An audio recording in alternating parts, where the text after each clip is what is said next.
ঈদকে কেন্দ্র করে আমাদের আসলে অনেক আয়োজন, উনার আসলে কোনো আয়োজন নেই এবং উনি আমাকে বলতেছিল যে ভাই কালকে যদি আমাকে সেমাই খাওয়ান তাহলে খুব উপকার হয়। এখন আমি বললাম ভাই আমার বাসা তো অনেক দূর থেকে আমি এখানে আসছি, তো আসলে তার সাথে একটু কথা বলবো, আপনাদেরকে সেগুলো আমি একটু শোনাবো যে আসলে উনি কী বলছেন। আচ্ছা, আমি জানতে চাই সর্বপ্রথম আপনার নাম কি? আমার নাম হলো মোহাম্মদ অমিত হাসান। মোহাম্মদ অমিত হাসান। Yes. আপনার বাড়ি কোথায়? আমার বাড়ি লোক বিক্রমপুর। বিক্রমপুর। এইখানে মূলত কিভাবে আসলেন এবং কালকে যে ঈদ আগামীকাল, তো এই বিষয়ে আপনার কোনো প্রস্তুতি নাই কেন? এই তার মানে আমার প্রস্তুতি অবশ্য আছে।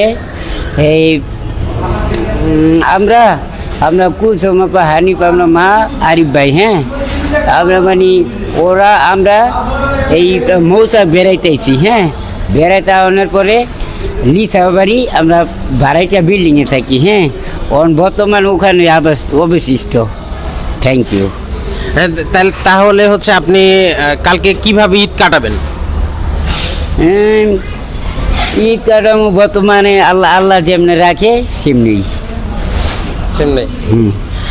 কাপড় চোপড় কেনা, ঈদের খাওয়া দাওয়া, এইগুলো কোনো প্রস্তুতি আছে কি?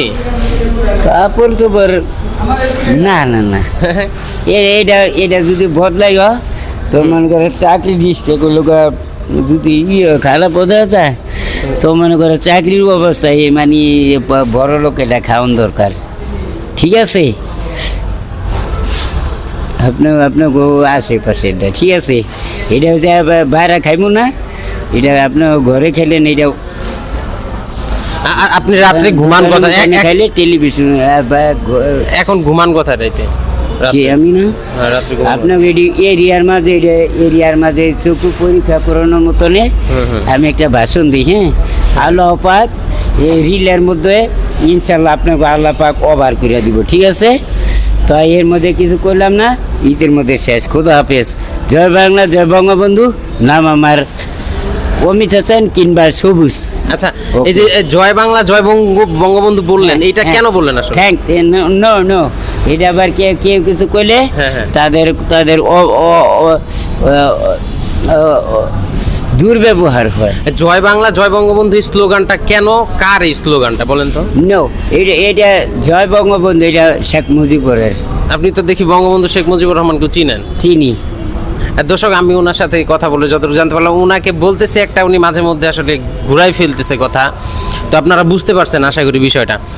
তো আমি হলের ওই শরীরে সেলামাল কি দিছি, বুঝছেন? সালামাল কি দিছে আবার এনে থেকে এটা কোপ না, এটা সেলামাল কি সেলুট।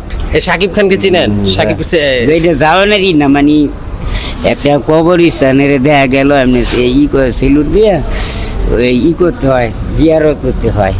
এটা হলো জিয়ারত, এটা হলো জিয়ারত। দর্শক, আমি আসলে ওনার সাথে কথা বলে আসলে কোনো উদ্ঘাটন করতে পারলাম না, উনি কোথায় থেকে এসছে, কোথায় খায়, কিভাবে থাকে। উনি দিক দিয়ে যাচ্ছিল, ওনার সাথে হুট করে কথা বলার এক পর্যায়ে উনি বললো যে ভাই কালকে ঈদ। তো এই পর্যন্তই। আটু আসছিল। সবাইকে সালাম দিয়ে দেন একটা। আসসালামু আলাইকুম। হ্যাঁ, ধন্যবাদ সবাইকে।